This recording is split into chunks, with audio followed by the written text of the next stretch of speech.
This video is for teachers in public schools who deal with a large number of students. I have gym teachers in mind, music, health, PE, science.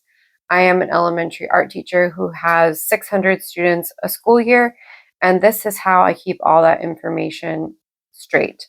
So this is a district iPad, and this is the IDO CEO app, spelled IDOCEO.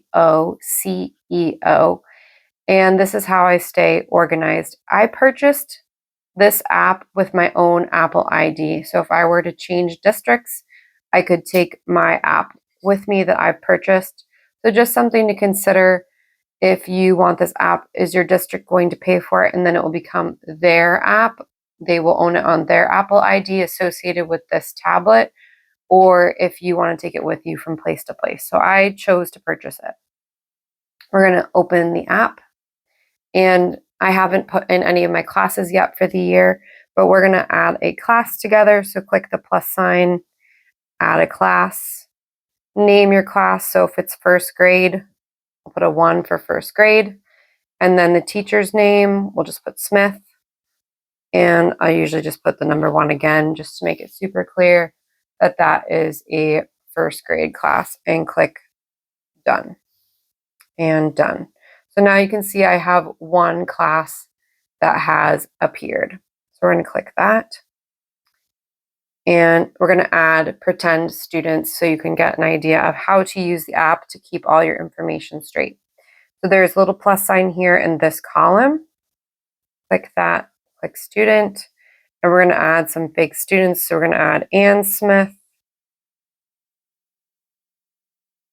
You can click the arrow to add another student name, such as another fake student, Ben Smith. Or you can click the check mark. That will bring you back out. If you want to continue adding students, you click the plus sign, student, and continue adding students. We can add Carol Smith.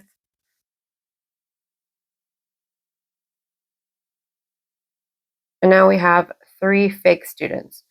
So normally I have multiple classes in here at a time and multiple students, and it does allow you to back out, back to the first screen, and you can search for students here. So if you're looking for a certain student and you can't remember which Aiden you're looking for, you could search a name of the student here, and it will tell you where the students with that first name or last name are, and then you could figure out which student is which from there. So we're going to go back into the classroom. This is the class.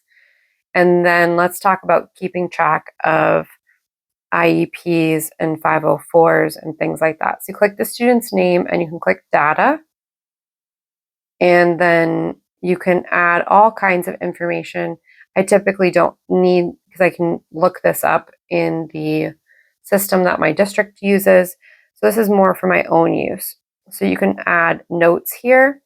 You can also use the microphone option, and the microphone option will type for you here. So if you want to add a quick note about a student, that they were throwing erasers across the classroom, you can quickly speak into this and it will annotate your notes for you, which is super helpful in between classes.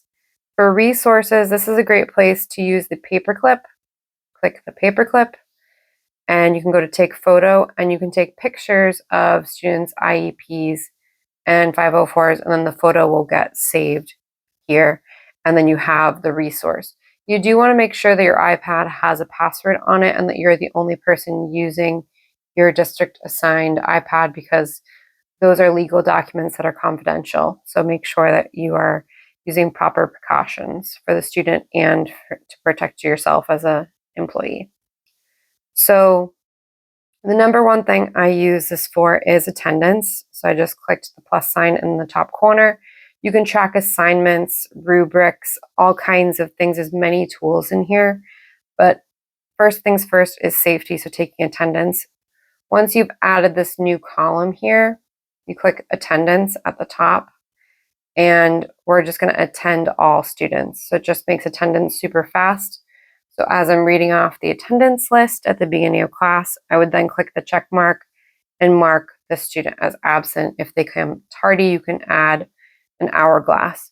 You can also add extra symbols by clicking under edit. These are numbers if you want to leave a number system. I like to just use a quick icon. So if the student was having a hard time in class and you just wanted to remind yourself for report card time, so this would show that the student came to class but was late because I left myself an hourglass as the attendance symbol and a sad face, that I left like a note like the student was having a hard time emotionally regulating. They were throwing erasers across the room. And that would just trigger me to remember to go into this student and check the annotations. And right here it would say the student was throwing erasers across the room. And then there's a little note in there. It also, I don't know if you can see that, but it turns the corner black and colors the corner in when there's an annotation, when there's a note. So then let's add something for this student. We can go to icons, and this was going to show up next to the student's name. So if the student has an IEP and I have a photo of the IEP, I usually use like a symbol like the A+ symbol, just to remind me that this student has an IEP and that I should review it because it's in my data section under resources, and I would look for the photo there. If the student has something like an allergy, you can again put an icon. I usually use like an apple symbol, and then that would trigger me to remember to go in here to look in the back office area and see under annotations that I have marked the student is a bee sting allergy and has an EpiPen in the nurse's office.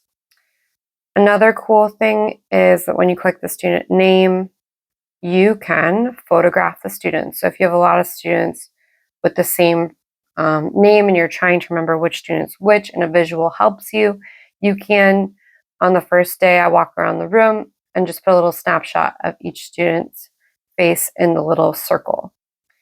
So that's very, very helpful. And these are the main things that I use this app for, is managing IEPs, 504s, allergies, behaviors.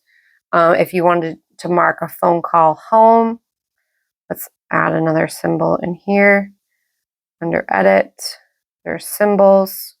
You can put this little phone call symbol that you made a phone call home, and then again, you can check your annotations and you could talk to text that I made a phone call home to mom. And that way you know that you've made a parent communication and how often. So it's just like a quick visual. You will have to make your own code associated with the icons. So it's quick and easy for you to remember that the apple means an allergy and the A+ means a 504 or an IEP is there. There's so many ways to use this app. You can make a seating chart. There's notes, all kinds of things that you can do with it. I just use it for my sanity, and I hope that my intention is that this will somehow benefit other teachers out there with large numbers of students and just help you to feel a little bit more calm in the school year, because I know that this helps me and that I will never go back. I've had this app for about 9 years, and I think it's very beneficial, and I hope that it helps you too.